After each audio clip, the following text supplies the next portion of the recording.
All right. All We right. guys want to get started? Yes, Yeah, let's do this. Okay. Well, thank you everybody for joining today. I can't tell you how excited I am for this conversation with Nate and Alex. I was first introduced to Nate and Alex when I listened to the podcast from Imagine a Place, the Disrupted Workforce, and literally got off from listened to it twice actually. And then I called Doug Shapiro and I said, Doug, connect me to these guys. I want to talk to them because, just listening to, the two of you talk with such clarity around topics that are just so complicated was just refreshing, and it was enlightening. And for me, just gave me this, it just reignited a fire and a passion for the opportunities that are in front of us. And so I loved it. We had some great conversations and chats, and I was like, okay, how do I get them in front of our rep force? What can we do? And so luckily, timing was perfect. We had a national sales meeting coming up. And so got to welcome you guys into the national sales meeting. And then having our reps be blown away from the topics and the conversations and the discussions. I was like, how do we take this further? And so here we are, super excited to continue the conversation, continue to see what we can do in this ever-changing world and this ever-dynamic environment that we're in, and just do it, bigger and better than we ever have. So super excited to be on here and have some great discussions with you guys, go deep into some areas and topics of things that maybe aren't as comfortable or are, again, that confusing topics that we can really bring some clarity to. So I thank you guys for being on here. And my name is Molly Preer. I'm the VP of Workplace for OFS. And Nate, Alex, do you guys want to, Nate, for you first, give a little background on you? Yes. First of all, Molly, thank you so much. We love working with you and OFS. We're so grateful to be here, and that we honor you for being so forward-thinking and forward-looking into this big conversation, and because that's what it is, a big conversation. So I'm Nate Thompson. I'm one of the co-founders of the Disrupted Workforce. I'm so grateful to be with all of you today. And I'm so grateful to be having this conversation in community with you, because that's what this is, community. And a little bit of background about me. I've been doing transformation work since the early 2000s.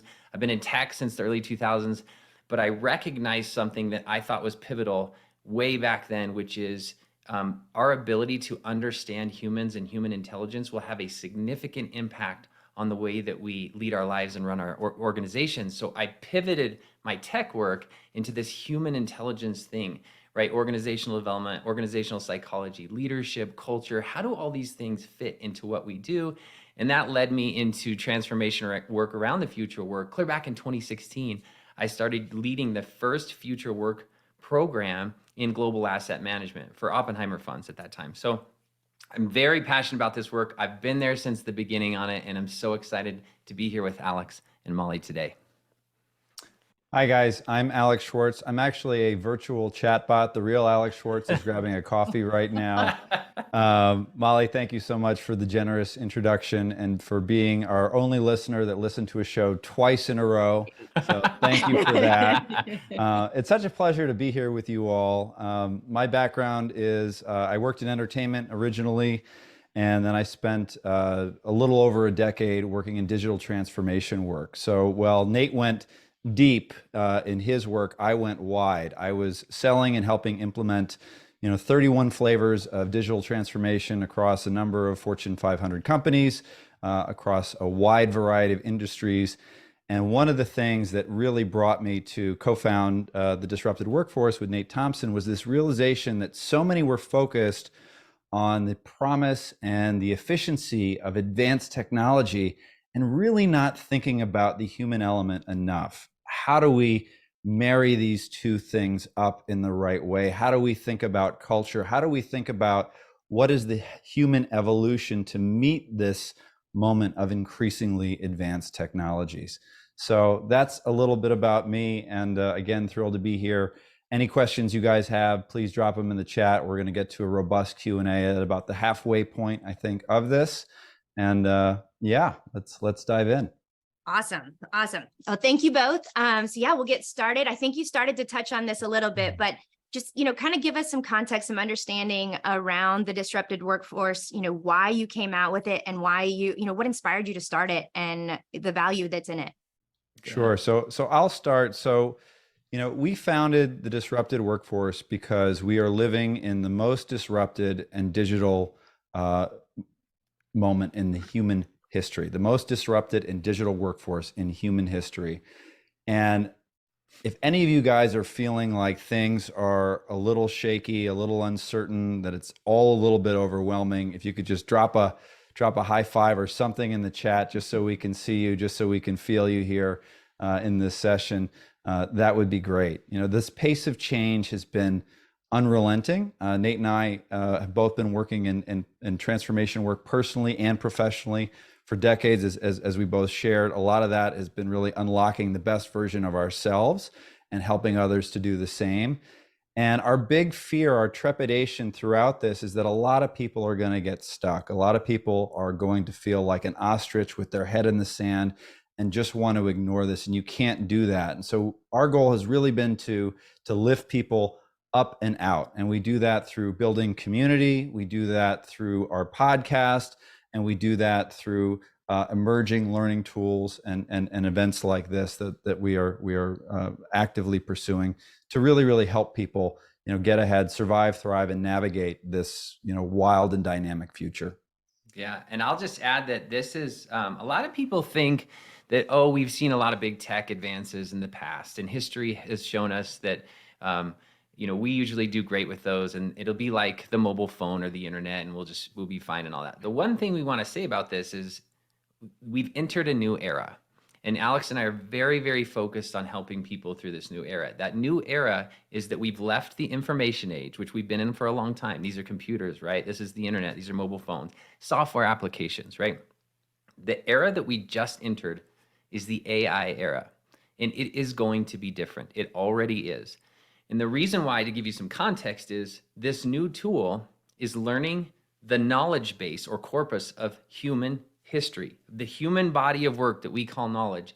It's learning, and it's learning that at 10x. So in 2 years, it will be 100x more advanced than it is right now. If you've used generative AI, which is ChatGPT or Bard, you're going to see like this is really sophisticated, really advanced stuff. So part of the thrust of this is to talk to you about how you can level up and have this as a very helpful co-pilot to help you do what you do in your life.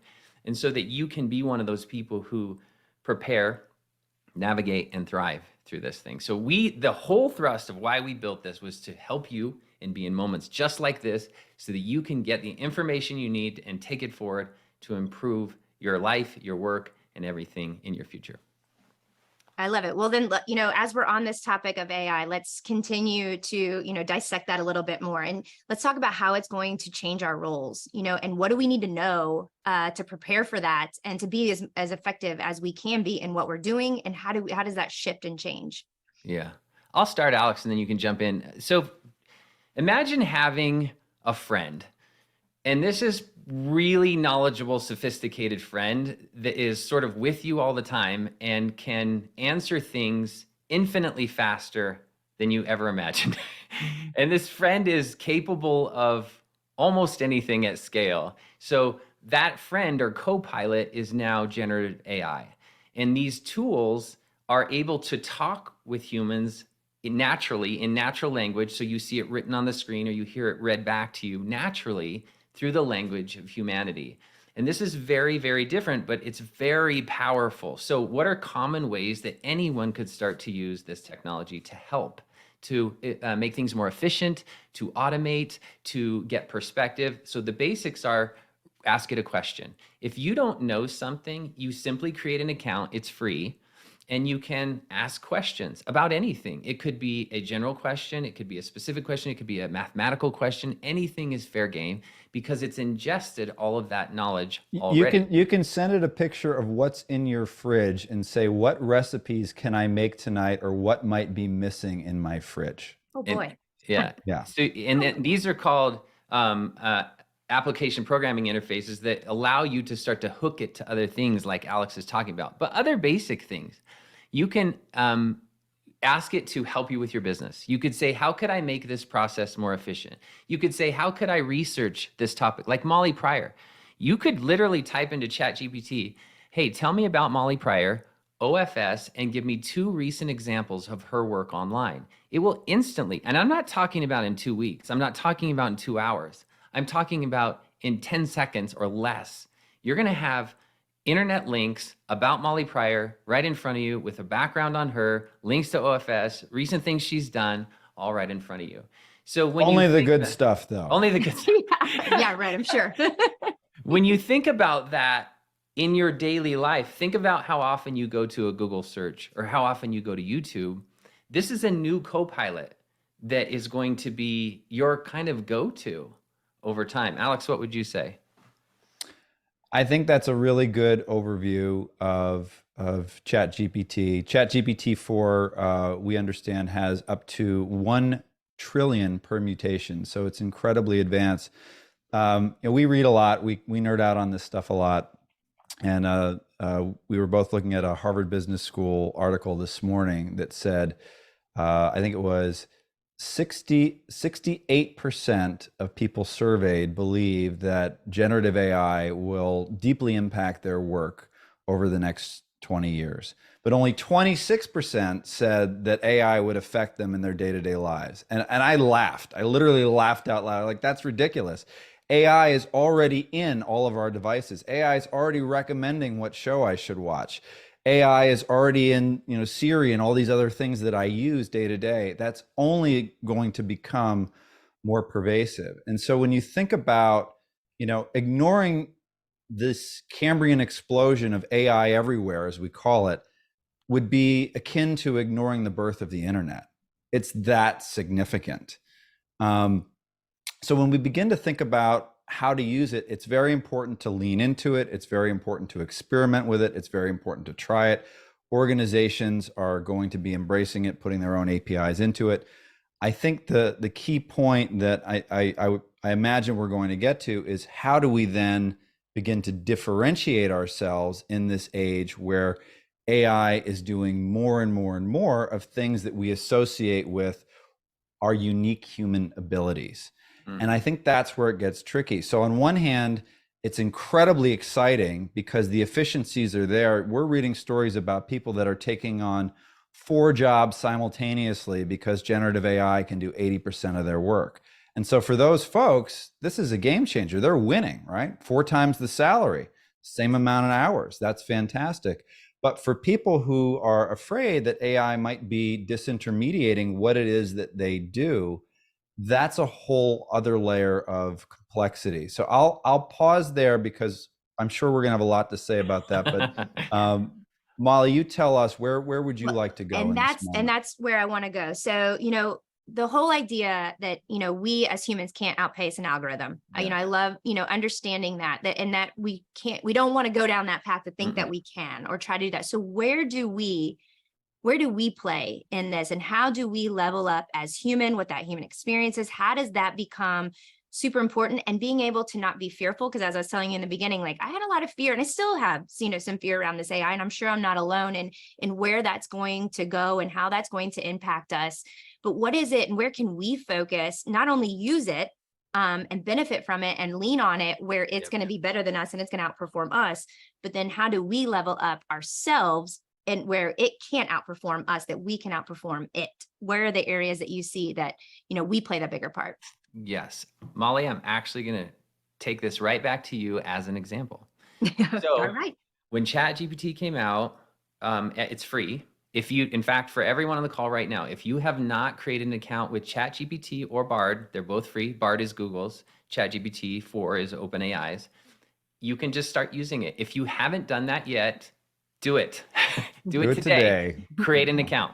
And the reason why is because you want to start to use it. Molly, you're going to be my example. So when this came out, we had a similar reaction to you. We went, whoa, this is going to change everything.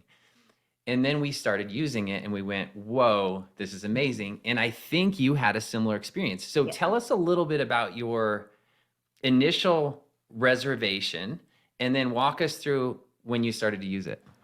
Yeah. So I was telling the guys early on the call before we jumped on to the webinar that, I was the one person on the team, probably the most outspoken about my fears in it. I don't like the idea. Probably this is the change thing that, I kind of like my little bubble and where I'm at, and I know how to use my tools. So new tools always kind of, as I'm sure the team would laugh, like I get very hesitant about new tools and having to work in all these different platforms. And then all of a sudden this was thrown out there and I was like, it scared me. It completely scared me. I kept thinking about like our teachers and our kids and our lives and how, what does that mean when, my children, are they not going to learn how to actually, write and talk about things and really talk from the heart? Is everything going to be robotic? And what does that look like? And so, I started there, definitely. And it took me a minute to actually even use the platform. And then once I did, it's been very interesting. So we're obviously in the midst of getting ready for NeoCon and preparing for a lot of different things. And so I started to play around with it. I wanted to see what it would do. And it's an incredible tool. And where I feel like, so there's certain areas that I've, and the team have really used it, and it's very effective. And you can have it, make it better or tweak it or make it more empathetic or, different ways. And it's incredible how it can produce that. However, and I was telling you guys, when it comes to something that's like a personal delivery for me, that's where I have felt like, okay, that is me. And I have to fully embrace that on my own. So I was kind of refreshed in the fact that like when I did, and I kept trying to say, okay, but more from the heart, because that's typically like where I would come from. I get very passionate about things that I, believe in. And so every time I did, I was like, no, it's not getting it. It's not getting it. And so it was refreshing to me to think that I can put my own stamp on some things and it's not completely overtaking everything, but to use it as a tool to really make efficiencies, in a lot of our day-to-day quick things that we have to be able to write about or respond on, or get us started, get a framework, started to be able to then put our own touches on it. And I think that freed me from being so scared of it kind of overtaking, but more that it could, get me started, and then I can come in and put my touch points in it. Yeah. So your perspective shifted. It was scared at first. And this is really important, everyone. Scared at first is a natural human response. This is the amygdala. This is literally how we're built. So it's okay to kind of go, uh-oh, is this bad? That's a normal thing. And then what Alex and I talk a lot about, and I'm going to actually let Alex frame this, is we have a model called the Future of Work Mindset that is about explore, expand, evolve. And what Molly just did is she went, uh-oh, I'm a little bit freaked out by this. But then she went, hang on, I'm going to explore this and see how it might help. Maybe it's not all bad. And then in the process of doing that, she went, oh, it isn't all bad. Like this could actually be valuable in different ways at work. It doesn't mean I have to use it all the time, but that's the beginning of the shift. Alex. Sure. So, looking at the landscape, we've talked about this incredibly accelerated pace of change.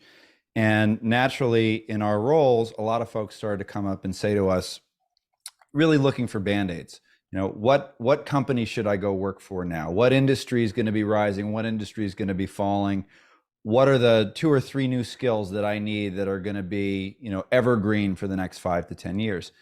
Those are reasonable and rational questions, but they're Band-Aids. And so Nate and I took a step back. We've always been really inspired by Carol Dweck's work around the growth mindset. It's been inherent to, our own personal growth and through the coaching that we've done and the work that we've done with others. And we thought, hey, how can we reimagine this into a future of work mindset? So in the growth mindset, traditionally, just to give you guys a little context, the basic premise is you go from I'm not good at this to I'm not good at this yet, right? In its simplest form, and understanding that it's not necessarily an innate ability that gets you from mediocre to good. It's actually effort. And so we started to think about, well, what are the behaviors and actions and effort that you could put toward reimagining yourself in this moment? And so the first bucket is explore. And so we believe that traditional academia is, you go to high school and you finish, you go to college and you're done. You only learn when your boss tells you to learn.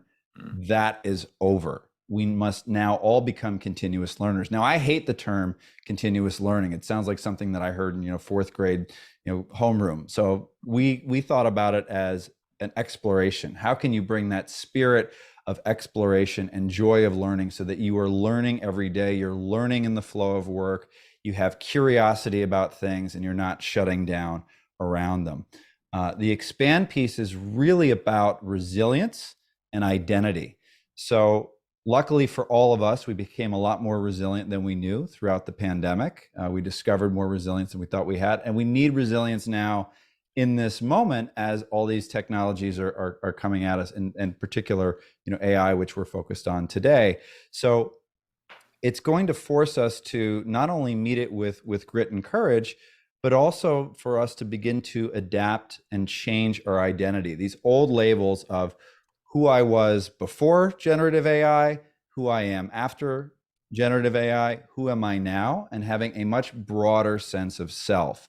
Because especially here in the United States, we're so rooted in, who I am is what I do, right? How many of you, within 5 minutes of going to a party or an event or whatever, you meet somebody for the first time, first, second, third question, what do you do? What do you do? So we're rooted in that. And so this is really kind of disintermediating that fear, because when you can start to think more broadly about who you are, you have that much more courage to lean into who you might become, right? The evolve piece is the last piece, and this is very much focused on evolving our uniquely human skills. So getting to the part of this conversation I'm sure everybody wants to hear, which is, what is it that we as humans do that is different from what AI does? So number one, AI can tell you all sorts of things about how to go and deliver a great presentation. It can't tell you how to actually read the room when you're in there.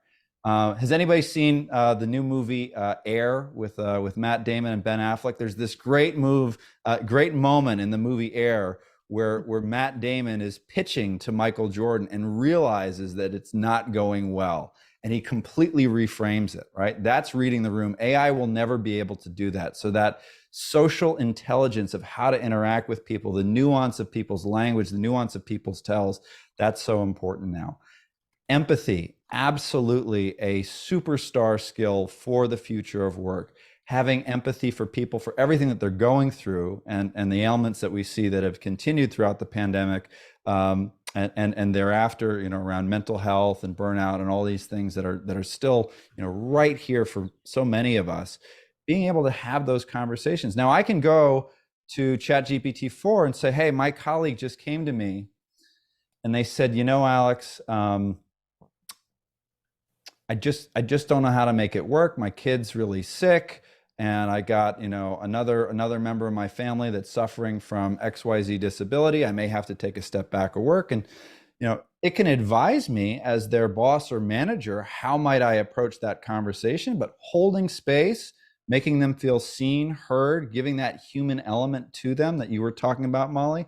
That's still something that we absolutely need to take on amongst ourselves. And I do want to get on my soapbox for 1 second. I think that one of the things that's really unfortunate about the way that we've been using our technology over the last decade or so is that our expectations are for perfection, right? You click the button on Uber Eats, you get your food delivered.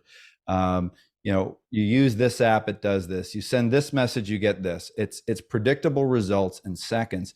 And we as humans don't work that way. So we have to be really mindful that as technology continues to play a bigger part in our lives, we can't be transactional in our relationships. We have to be able to embrace the messiness of what makes us human beings. Leadership is a very obvious skill. I mean, I don't know. We were looking up for satisfaction scores against people who are in the gig economy, who take their orders from, let's say, an Upwork or a Fiverr or whatever, where you get a notification. I don't want to posit that their satisfaction scores are low, but I do want to posit, when's the last time an app, giving you an order was inspiring? When's the last time it made you want to show up and throw down with your team? And the last point I'll make, and I'll turn it over to Nate, is collaboration. Collaboration is absolutely a uniquely human superpower, and it's really important, the way that we come together with our teams to create unique and powerful and complex solutions. Again, AI can be a strategic advisor in all these aspects, but what we do as humans when we gather in those moments and come together in the office or on Zoom or virtually, however we're doing it, and bring those ideas together, that's not going anywhere. Molly, I can give you some really crisp examples. I'm not going to take a long time, but these are very crisp. Great. Everyone, A human-centered approach means that you think human first, not tech first. It means you actually deeply care about what is this thing going to do to humans. We'll get to the tech, but I'm going to start there. Consciousness, curiosity, inspiration, empathy, imagination plus build. A machine that's artificially intelligent can imagine new things, and it will. Can it build it? No. Humans have to be physically in the world to create in that way. Authenticity and vulnerability, the ability to read a room. If you're saying something in front of the room and you can see on people's faces that they don't agree or that they're concerned or that there's some reservation, that ability to read the room and pivot dynamically is a very human thing. Psychological safety, culture and belonging in community, human touch and connection, right? The heart side of everything that we do. Diversity, equity, and inclusion, right? Making people feel invited into your work and your world. These kinds of things. I mean, dynamic adaptation and context switching across your life. That's something very unique to humans. That's problem solving on the fly in lay terms. I mean, so moral and ethical reasoning. Like if you give it to a car, should I hit the dog, the ball, or the kid on the bike? There's going to be an algorithm that tells them that. But a human can do that kind of thing in a very, very different way dynamically. So Molly, those are just some of the many things that humans can do that artificial intelligence can't do. You guys, it's just kind of sparked as, you know, Alex, first you were talking, you said, you mentioned looking at, we can't look at our relationships as transactional, but as, and God, I hope not, you know, and so what I think my fear comes in is this technology does advance and it does get better and better and better. How do we make sure that we are doing, and maybe it's around self-awareness and some of this, but that we aren't moving into that transactional type of a relationship? Like I know there's been some articles out there, you know, where people are conversing with the chat GPT or that I don't know, not Suki, that was one you had, but one of them. And, you know, she starts to, you know, build this relationship with the person that it's not in a very transactional way. And I worry because of not only the mental health that's going on, a lot of these, you know, people being stuck in their homes. Are there ways to think about that, combat that, just touch points that we need to be thinking about through this? Sure. I have some ideas. Great question. I would say first up is that technology keeps speeding up. We need to slow down. We just need to slow down and think about what is happening in this interaction. How do I want to be? How do I want to show up? How do I want to be remembered? There's a great quote, and I don't remember it. I love saying that. There's a great quote, and I don't remember it. But it's about the thrust is that people will always remember how you treated them. They may not remember much else, but they'll always remember how you treated them. And I think that's something to keep in the forefront. I think as leaders, we need to model that collectively and powerfully, you know, throughout. And I don't know, Nate, what else would you add to that? You know, I think it's important to know that this is new. I'm just going to baseline on something. This is very emergent, right? And it's going to be messy, just like humans are for a while. If you think about any new technology that we've had, it's been a little messy for a little bit, and then we start to figure it out. And I want to just baseline with everyone. That's the same thing that's going to happen here.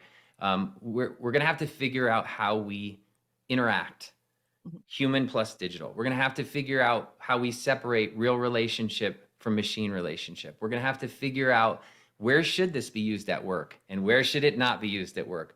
You know, not only are there legal and HR implications to this kind of thing, there are moral and ethical implications. So instead of kind of going, this whole thing should be shut down, it's better to go, hey, how can we use this in our business in a thoughtful way? And start to move into that, what we call experiment, right? Go ahead, Mom. I think, go ahead, Alex. Sorry. I just had one build as I was sitting here. What comes to mind is the need for vulnerability in our conversations, that when we can be vulnerable and speak our truth to another human being, it unlocks a different kind of conversation. So prioritizing truth and vulnerability and openness to have different kinds of conversations. And then the second thing is match your message to the medium, meaning if you want to have a real conversation with somebody, at a minimum, FaceTime, right? Really look for, hey, can we find some time to sit down and talk about XYZ? So if it is something that's quick and transactional, like, hey, can you send me, can you send me the file for XYZ? That's fine as a text or a DM. Like, there are elements, I do want to be precise and say, of course, there are interactions with others that we are close to that need to be quick and transactional, but we can't allow technology to pull us into operating that way as our predominant way of being. Absolutely. And I love what you said, and I think Nate kind of reiterated it, but as technology speeds up, we need to slow down. And I think that that's very hard in our natural way to just slow down, have this self-awareness, right? And then as leaders too, and I think I want to touch a little bit more on this and how leaders can equip themselves to do things, level up. As we talked about a little bit in the beginning, I want to dive into it a little bit more, but as, we were this kind of top-down approach to leadership, this management style leadership, that we're really having to pivot that, really be empathetic coaches, what that means and how organizations can really grab a hold of that and level up in this opportunity that we're seeing in front of us right now. Can you talk a little bit about that and how, organizations can really focus deep into that? Yeah, let's open with humility. You don't know the answers. A lot of times leaders thought they knew the answers. I have the biggest title in the room. I get paid a lot of money. Maybe I'm the loudest. I'm going to command and control. Y'all, that is over. I usually think that Nate knows the answers, but he doesn't. No, I don't. Yeah. And I will openly say that, but this is a gift. It's called humility. Leaders, please recognize that this thing is unfolding and there's no playbook. Nobody, not even the creators of this technology, know everything that's going to happen. For example, hallucinations are when AI starts to say things that aren't accurate. And OpenAI and Google and everybody else are like, that's weird. It shouldn't be saying that, but we're not quite sure why it is. So the reason I bring that up is because leaders, if you don't have a playbook, do not, I'm going to save you right now. You're going to say thank you to me later. Do not pretend like you understand all of this. Instead, be humble and say, wow, this is really new, it's really exciting, and it's also a little scary. We need to be thoughtful about how we do this. Now, how do you do that practically in your organization? You start to invite a conversation. I'm going to show you two different companies right now. Company A is going to call this bad. This thing is scary. It's riddled with legal and ethical issues. Compliance and risk are going to be all over this.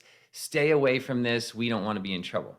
And then that is going to send a strategic message to that organization that says, oh no, stay away from this thing. Now, company B is going to go through their leadership. This is a very exciting new technology that's going to change work and life forever. Let's start to talk about this together. Hey, everyone, come together. We're going to start to use ChatGPT in an experiential way, in an experimental way.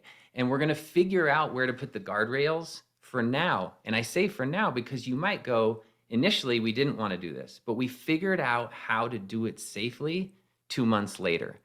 And what you're going to start to see is a very generative culture in B that's excited, that's moving forward in a thoughtful way, that's inclusive, and it's making this exciting new technology okay. Over here at company A, you're going to see fear. Now, this is a really human thing, Molly. I want to bring it back to the human experience. This is fear. This is psychological safety. Psychological safety means it's safe to ask questions. It's safe to try new things. It's safe to challenge the status quo. It's safe to try to move the organization forward with this new thing. This is fear. Don't touch it. It's bad. Stay away. We at TDW fundamentally believe if you're going to compete in the future, you're going to have to build this kind of culture. And I'll wrap with one more thing. Leaders, be an equal in this conversation. Sit with your people. Be in the experiment. Use a ChatGPT account yourself. Try it in your daily work. Like hang out with the team that's experimenting with business processes and research or whatever. Code. You can write code with ChatGPT. Like leaders, get in the game. And here's why. If you don't understand this, how can you lead? Amen. Amen. And honestly, and just hearing you say that, I think that, this can go so far beyond just technology and the discussions around that. It's really just bringing that humility to all conversations, having the conversations with our people, opening up the door to, expose some of that, have that transparency, that authenticity, that vulnerability in all of these questions. Like we were talking about, like just being, having to be this empathetic coach mindset.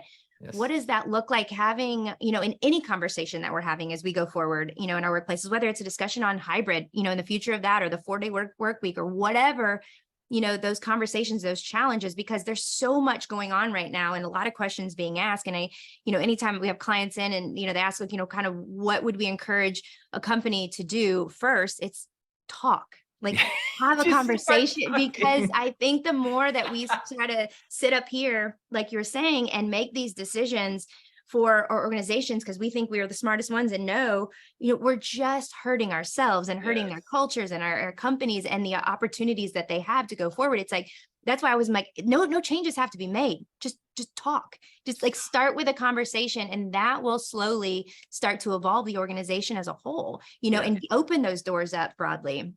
Yeah. So I love that. And I want to take it one more step before we open it up for questions. So we kind of talked from a leadership standpoint, but I want to kind of dive into the individual. And so we have this kind of this part of our U+ structure is kind of U+ well.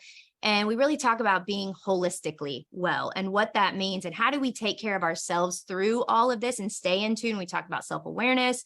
When we talk about, all of these things that we need to kind of, I think number one is kind of staying in tune with who we are and, and taking care of that piece of us. Can you talk a little bit about, from your standpoint, on how do we as individuals make sure that we're able to be our best selves, to take care of ourselves so that we can then, be the best we can be for our teams and or our organizations. So you can talk a little bit about that as well. Sure. Love to.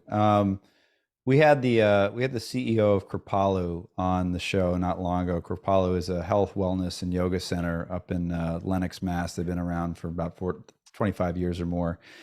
And what he posited was this question, which is, what is your grade for self-care? What is your grade for self-care? And he said, mine is an unequivocal A. And that notion of how do we think about our self-care coming out of the pandemic and then moving into this age of AI everywhere, it's pretty daunting. A lot of us are feeling burnt out and overwhelmed. And so being able to take that step back, and again, we've been talking a lot about vulnerable conversations. Hopefully you're in a company where you can approach your manager or your leadership and say, hey, I am prioritizing my self-care so that I can be the best that I can be at work. And normalizing those conversations in the workplace is going to be critical. We hear, it seems to us that a lot of wellness programs in the workplace kind of serve as Band-Aids. They don't solve the core problem of the overwhelm, the amount of work, the always-on nature of the work, the demands that are being placed on employees. And so, figuring out how do we normalize these conversations, I think, first and foremost is really critical, and making sure that we are all investigating what works for us. Mm-hmm. What is that,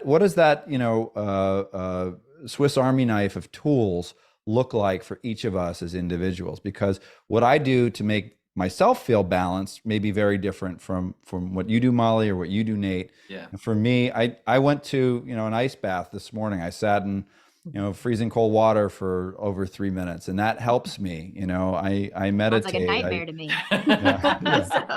I go to therapy. Nate goes to therapy. Yes. We have, I do some journaling. And normalizing those things, and for you in a leadership position to say that and openly acknowledge that empowers people. So I think, I understand you want to take it to the individual level, but as individuals, we also need to see it modeled at the leadership level as well, to make it feel safe, to make it feel normal. And, it seems to us also that a lot of people are still trying to make it look really good on the outside.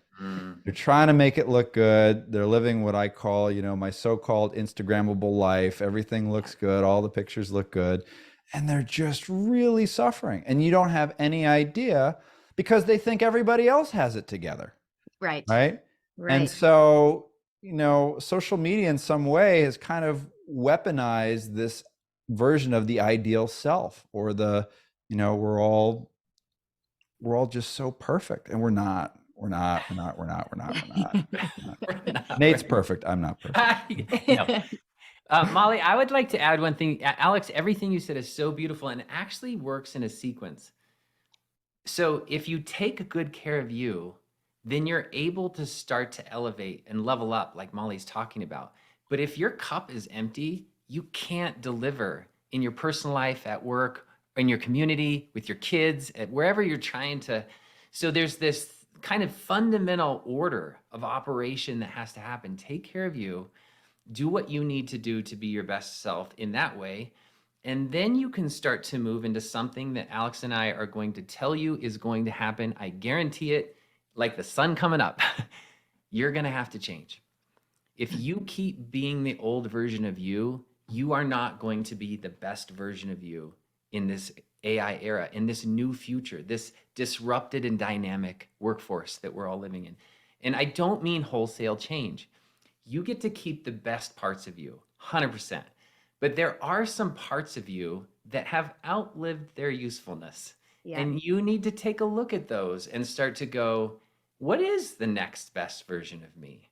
And how do I need to create a flexible sense of identity? This is a really important language pattern, a flexible sense of self and identity so that you can start to level up.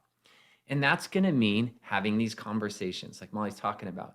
Start to have these conversations. Find your tribe. Find other people who are open to this kind of a thing, and it's going to give you a huge advantage. The next step is to start moving from concern and fear into experience. Like, how do I do this? How do I do that? I'm going to ask it this question. Maybe this could help, whatever. And just in these small things, having conversations, flexible sense of identity, starting to experiment with new technologies, you're going to be ahead of the game. I'll say that again.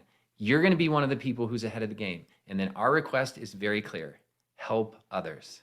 That's what this is about. Reach and grab somebody and pull them up.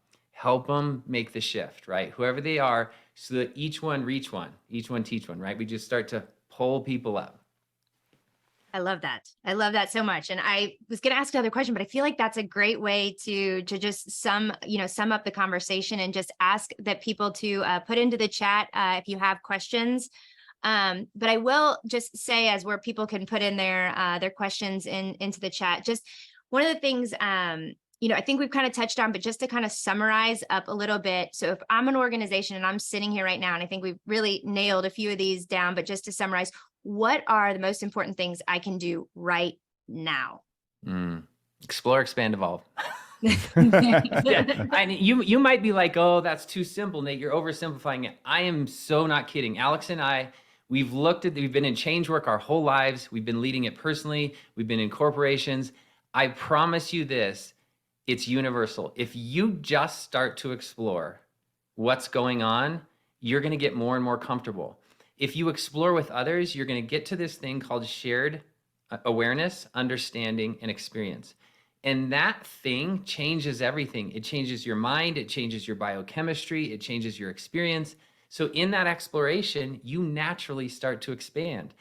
And then you start to evolve as a human being. You start to change the way you're thinking about how you're going to work, how you're going to live, how you're going to be in this exciting new world. So I know how simple that sounds, but it's so powerful.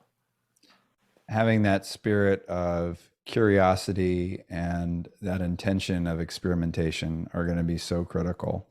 And the one other thing I would add for leaders and organizations that they must do is people are going to find their way through this at various paces, right? Mm-hmm. Some people are going to get it right away and transform right away. And those people, as Nate alluded to, need to pull other people up. We love stories of personal growth and transformation. Both of us have been in some very dark places in our lives, and the people that you see here are, we think, are much more interesting than the versions of ourselves you may have met a few decades ago, who would not have been on this webinar. And the point is that we need to shine a spotlight on those people that are ahead and use them as examples to inspire all of us Yes. to level up, because this pace of change is going to continue unabated. And the opportunity is here, or the alternative is get left behind, which we don't want for any of you. Amen. Okay, well, some of the questions, and I believe you may have answered some of these in the chat, but just so that we can maybe talk a little bit about them. But one of the questions was, will AI ever become a nationalized technology under the preview of national security? And Possible, I answered unlikely. that one. I would say possible, but unlikely. It's a great question. I think it's unlikely because the companies that are most advanced in AI have such deep pockets, and there's such huge multinational concerns that I don't see that I don't see that arm wrestle going well. And two, I don't know, based on everything we're seeing now, that the government sector is really prepared to be a deployer or driver of these advanced technologies. What we would like to see the government do is be a regulator of these advanced technologies. Yeah. There's a lot of analogies that are going around that are fairly apt that talks about, AI is, the way it's being rolled out in a lot of respects, it's sort of like cars without seatbelts and brakes, right? So we need to see a lot more regulation, thoughtfulness, and ethical coding around these AI solutions that are being rolled out. And I'll just add one thing. I just put it in the chat. This isn't new, y'all. There was a report released in 2021 from the National Security Commission on Artificial Intelligence. These conversations have been going on a long time. The country is very aware of what's happening right now. So please don't think that this is like run amok. There's a lot of conversations happening in Washington, in the private sector, where people are trying to say, how do we do this? How do we take advantage of this world-changing technology in a thoughtful way? It doesn't mean it's all going to be great. It's going to be messy for a little while, but it's definitely being thoughtfully considered. Awesome. Okay, a few more questions are popping in here, so we'll try to get through a few more of these. Who are other leaders that you look to for inspiration in this changing future of work? Gosh, there's so many. Let's take somebody that everybody kind of knows. So Satya Nadella. Satya Nadella is the CEO of Microsoft. Now, he did something really beautiful that was human-centered, and I want to lift him up because he is thoughtful about people and the human experience. Satya Nadella wrote a book for Microsoft about rediscovering the soul of Microsoft. And what he was really talking about was, how do we shift our mindsets around reinventing our sense of self while we reinvent our sense of company and do our best work while we move our organization forward. So he's a really good example of somebody who's ahead on this kind of thinking, but he also invested billions into OpenAI. So he is also ahead, taking Microsoft and building ChatGPT-4 into all of the Microsoft products. In fact, it's already being built into some of them and is already pre-released right now. So I would say that's a good example of someone who's being really thoughtful and human-centered, but also leaning hard into this new tech. I've got someone who may be a little less known, and I love your answer, Nate, and I agree. Satya's fantastic. Priya Parker, she wrote the book, The Art of Gathering, and she was prolific during the pandemic trying to help people understand how to better come together. And she's continued that body of work. She had a podcast for a little while. She's continued that body of work post-pandemic. And I think creating events and pulling people together in the workplace and outside the workplace for greater belonging is the thrust of her work. And I think that is more important than it's ever been. I'll throw one more real quick. We love Heather McGowan's work. She is an author of Adaptability and the Empathy Advantage. She's someone who is taking these macro disruptions like us and putting them back out in a very human-centered way. So check out Heather McGowan's work as well. Awesome. Okay, a couple more questions. How do the different generations play into this disruption? I would love to share something on that. So I don't know if you guys are familiar with Chip Conley's work. Chip Conley was the founder of Joie de Vivre Hotels, a very successful hotel entrepreneur. And then he gets hired. He's boomer plus age, and he gets hired at Airbnb when they're fairly early on in their success. And they bring him in. He's kind of flying under the radar, and nobody really knows that Chip doesn't have any clue about technology, about prototyping, about coding, about user experience design. And they pull him into a meeting and they ask him, Chip, how would you reframe this new software release that we're doing? And he's just standing there and, this sort of hospitality great with nothing to say. And so he had to really think about, well, what do I have to say? And so he began this whole program of mentorship and mutual gifting with the younger digital natives that worked within Airbnb. And so he could teach them about, what are all the elements that you're not thinking about the guest experience? How do you think about actually scaling this company? What are the do's and don'ts of the hospitality business as a whole? And meanwhile, he was learning from them all of these secrets about being digital and coding and user experience design and the various iterations of the releases that they were doing and the functionality within the app. And he wrote this book focused on modern elders and the idea that we can have these intergenerational, it's a hard word to say, intergenerational gifting relationships where younger generations give the best of what they know and understand, and older generations give the best of what they know and understand. And this, to me, is the kind of thing that should be occurring on the days that we are in the office. Amen. I will add just a little bit to that, Molly, which is we are experiencing the largest generational shift in the history of the world. So as boomers exit, the millennials are taking more and more of the leadership roles. Millennials are the largest body of generation in the world. And here's why that matters. First, there's never been some kind of competitive battle between, the media plays that up, you guys. It's not a real thing. It's not like everybody's out in the streets going, I'm from this generation, and battling one another. What happens is there's just a natural transition between generations in values, philosophies, and styles. That's it. That's all. It happens every time. It's going to continue to happen like the sun comes up. So it's not a big deal. The media likes to play it up as a big deal. But here's what I want everyone to get behind it.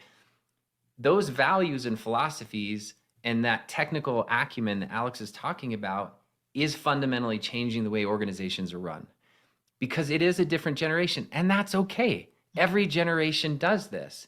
It's going back to explore, expand, evolve with them. If you are of an older generation, then you start to explore and hang out and cross-mentor and spend time and seek to understand and be curious and appreciate all these amazing, beautiful things. What you don't want to do is go, I'm from this generation and you're not, so you're bad and I'm good. Like that, there's no path forward. That's called polarization, and it's just a bad play. I will say one other thing that's going to define this that is inherent in the largest generational transition. The largest transition of wealth in human history is taking place on the back of the generational transition, because the wealth is naturally moving to the next generation. The way that that wealth will be spent is dramatically different than the previous generation. So pay attention to these two trends as the future work unfolds. And again, explore, expand, and evolve. Love it. You had said something earlier, Alex. You suggested that we lean into Sandvault. Can you please provide the accurate name, as I did not catch it correctly? I was actually saying we cannot behave like an ostrich with our heads stuck in the sand.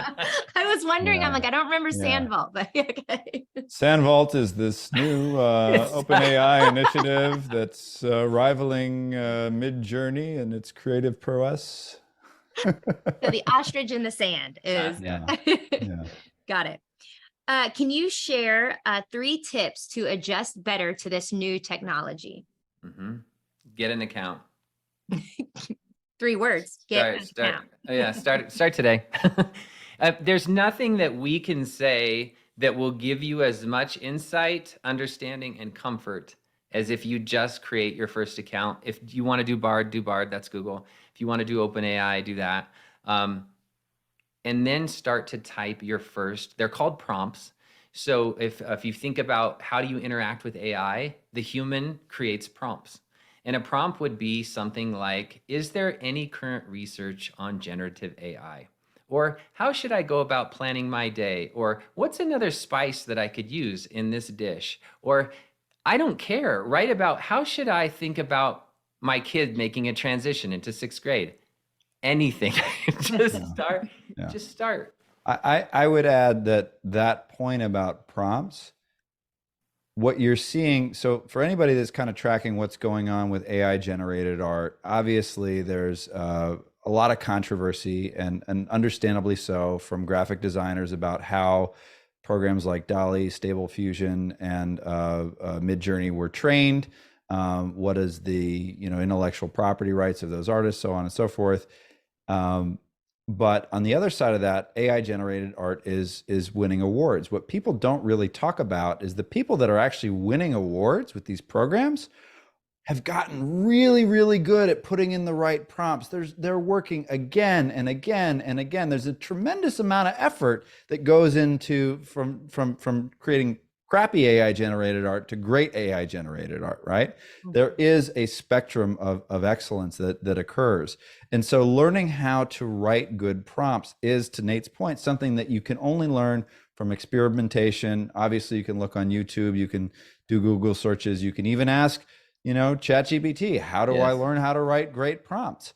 So I think those are important points to make. And the other thing is, think really broadly. We continue to get absolutely gobsmacked by the kinds of use cases that are being developed for ChatGPT. For example, I didn't know that fashion designers are using ChatGPT to create new fashion designs and patterns, that they're using ChatGPT and other AI tools, or that they're using them to predict new trends in fashion, or that architects or urban planners are using them for design, or product designers are using them for prototyping new designs. There's more and more and more that can be done, and it's pretty amazing. And you got to dive in to see what all the fuss is about. Awesome. Well, I think it's fun. Scott Davis said he asked ChatGPT what would be the best question to ask here in the responses. And it said, what ethical considerations need to be taken into account when using AI? So that was ChatGPT's response to the best question. There's a lot of ethical considerations. I'll go first, and Nate, why don't you jump in after, and hopefully we can put together a cohesive answer. First and foremost is coded bias. So there's been a lot of evidence that a lot of this AI is being written primarily by middle-aged white men and middle-aged Asian men, and that's a problem because they have inherent biases, and so we need to see a more diverse population of people actually coding and training these algorithms. The next piece is there's some very big data and privacy concerns. Actually, I think it's today there's a vote on, this week, not today, there's a vote on will AI pass the European GDPR rules? And the answer is probably no, because you can't actually understand where it has gotten ingested all of this data from. So there's some real data and privacy concerns. Where is the data coming from that is training this AI? And then I think a third would be just creating the parameters around what AI can and can't answer. There's people posting screenshots of saying, hey, my grandmother needs a certain recipe, and it's trying to trick the AI into giving it a recipe to make napalm, and the AI is answering as if it's talking to this person's grandmother how to make napalm. Like, that's not very good. So those are just a few things. I don't know, Nate, what would you add? I don't think we need to dive further into that. Just know that everybody's working on it as a concern. So NVIDIA just a day ago published that they've come up with a new way to help keep generative AI out of the bad stuff. And so what that means is they're finding clever technical ways to put guardrails around if someone is naive and they don't quite know what they're doing just because they're so new to the technology, and there are nefarious bad actors who are trying to do bad things, but building in at a software and hardware level to notice that and go, hey, we're not even going to answer that. There's no value in providing that information. And I've seen ChatGPT say it's this is a question that I won't answer. For example, someone tried to ask ChatGPT, how do you lay off 10,000 employees? And ChatGPT's answer was, that is not something that I should be doing. You know, that is a very human thing that's going to impact a lot of lives. And so ethically, I think the right thing to do, as Molly said from the beginning, is let's start a conversation around how we want to interact with this exciting new tool and do it in a thoughtful, safe, respectful, inclusive way. And then just know that a lot of really smart people are also looking at how do we keep people from accidentally or intentionally misusing this technology. Awesome. I was going to close here, but because I would have this same fear. Somebody said, not sure I want AI to know that I have a child ready to enter the 6th grade. Am I wrong to feel that way? And these natural fears that are going to take place as we're using tools like that. And I think just to encourage that it's not wrong to feel that way, because I think a lot of us probably have the fears, right? Yes. So actually, this is emergent. Last night, I went to a talk from a psychologist who focuses on teens. And I asked her at the end of the presentation, I said, teens are going to start relying on generative AI as a co-pilot, as a kind of friend, therapist, parent, to ask, what should I do with this? How should I think about that? This happened at school today. What should I do? And her answer was very thoughtful. She goes, 1, we're just starting to look at this because it's that new. And 2, she goes, encourage your kids to explore it. And I was like, yes, you said exactly. It was the coolest thing. And she goes, just remind them that there are many places to get insight and wisdom and valuable information. She goes, just tell them don't over index or over invest in this tool. Make sure you're getting your information from multiple sources. And then she said the next thing was, make sure you're asking your kids, what did it say? So if your kid does have access to this kind of technology at school or otherwise, you can definitely start to seek to understand instead of taking that fear-based approach that we talked about and going, it's bad, it's bad, it's bad, stay away, stay away. Like Alex said before, and I think the way he says it is so good, it would be like ignoring the internet. Like someone came up to you and said, hey, there's this new thing called the internet, and you went, I don't use it, I don't ever want to use it, it's bad. Like, there's really nowhere to go from there. So yes, it's a little bit scary, but when you feel that fear, which is a deeply human emotion, lean into it as a guidepost for how you navigate, not as a way to make something wrong and run away, but as a, oh, I need to get more information so that this emotion I'm feeling in my body turns into progress, turns into a healthy path forward. That is beautifully said, and a great way to close today's discussion. So I just want to thank you guys. I want to thank everybody for attending today's webinar call. I did want to let you know that we will be sending out the recording. So for anybody that couldn't make it, or if you want to share it out, please do so. You can find more on Nate and Alex if you go to thedisruptedworkforce.com. Listen to their podcast, check them out. I'm telling you, as you know from just listening to this webinar today, they are amazing. And I could sit here and listen and talk to you guys for hours. So appreciate it so very much. And also you can follow us at imagineaplace.com and listen to that podcast as well. So thank you all for the time today. Really appreciate it. And thanks for the awesome discussion, guys. Always Thanks, appreciate everyone. it. Thank you all so see ya. much. Thank you all so Bye. much for your engagement and your attention today. It's been wonderful spending this hour with you all. Awesome. Thank you.